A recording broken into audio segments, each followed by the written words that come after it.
Hello, hello, what's up everybody? My name is Mike Brown, aka Review King MB, and I am reviewing this film. Yes, I've never seen it before, and yes, I've also never even heard of this movie until Disney Plus is introducing me to some of the weirdest and goofiest films that they've made in their Disney Channel original movie history. This time it's Stepsister from the Planet Weird. This movie came out in the year 2000. It's directed by Steve Boyam. And the plot is you meet this girl Megan, who her parents have just gone through a divorce or separation, and you see that the mom is trying to date and find a new guy. She's kind of sort of trying to split up every guy that the mom ends up seeing, until this one dude named Cosmo. The mom is very much fallen for him. They've hit it off completely, and he even has a daughter.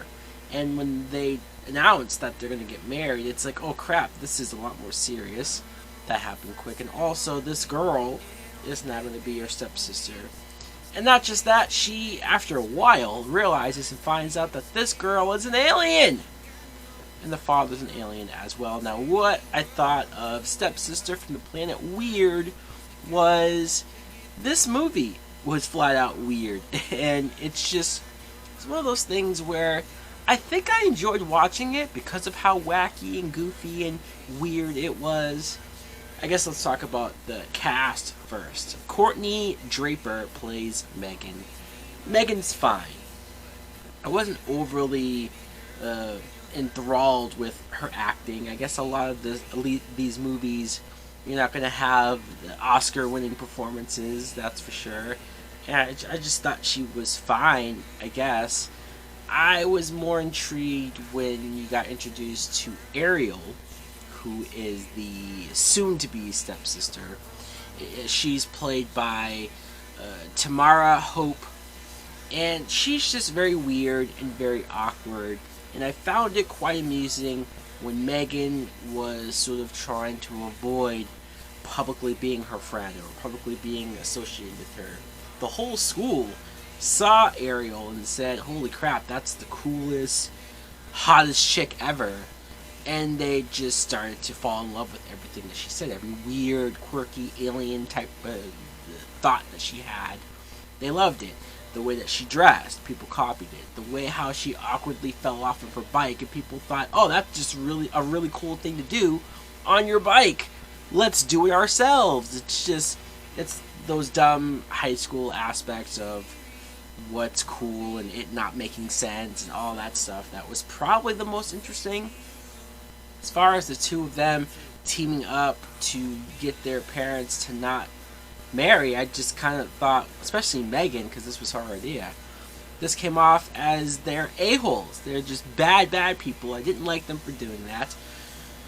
Ariel, her reason for not wanting the parents to get together is because she misses her alien home planet. She had a boyfriend up there. Their mother, they don't use the word killed or dead for obvious reasons, but they sort of hint at that's what happened to her when people came to the planet and sort of took it over or took people out. So they're hiding out here. I want to talk about Ariel'S father. He is Cosmo, like I said. He's played by Lance Guest, who some people might know from Halloween 2 as the ambulance kid that kept creeping into Laurie's hospital room. Or, hell, he even played one of the sons in Jaws the Revenge. Okay, so maybe that filmography isn't as impressive as it was to me, but when I recognized this dude, I was like, really? He's playing the alien father in this Disney Channel film? How random of all hell. He's goofy, he's quirky, he's over the top. I guess that made him somewhat enjoyable for that. Megan's little brother, I want to mention, Trevor. He's played by Miles Jeffrey. I only want to mention him because not that long ago I watched Mom's Got a Date with a Vampire, another Disney Channel original movie, and the same kid. So I know that Disney liked to recycle a lot of these kid actors and use them for multiple films or shows. And I don't know what else this kid has been in. I'm sure I'll discover it come across it. But the fact that they're aliens, I guess I neglected to mention that Ariel and Cosmo, you see them on their home planet. Like, you see a flashback of them as aliens on their planet. And I'm not even going to talk about how wonky the CGI effects or whatever computer graphic effects that they were going for was. Because when they show them, that's not what's the standout. You see them in their true alien form. And at first you're thinking, well, what's their alien form going to look like? What creative design did they decide to go with?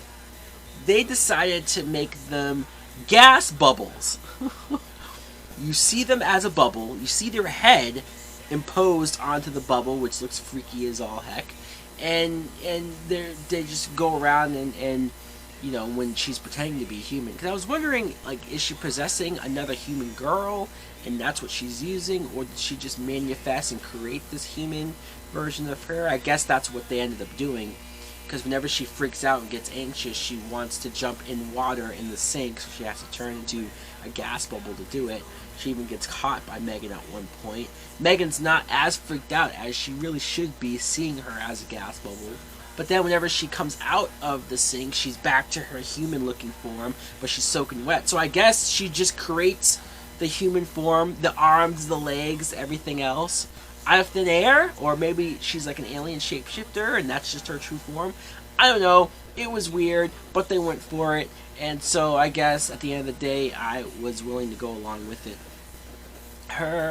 Megan's best friend in the film, Michelle, is played by Vanessa Lee Chester. I wanted to mention her because I recognize this actress from Jurassic Park 2, The Lost World, which came out like 2 or 3 years before this. And you can't really forget her character from that film after doing some goddamn gymnastics on a velociraptor.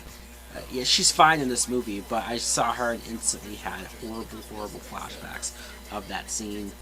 Lauren Maltby plays Heather. She's kind of the Regina George of the school, the cool, popular girl who has her own table and only lets certain people there. Megan's so desperate to be a part of that group, she even lied and said that Jewel, the singer, was her cousin, and so they kicked her out when they realized she was lying.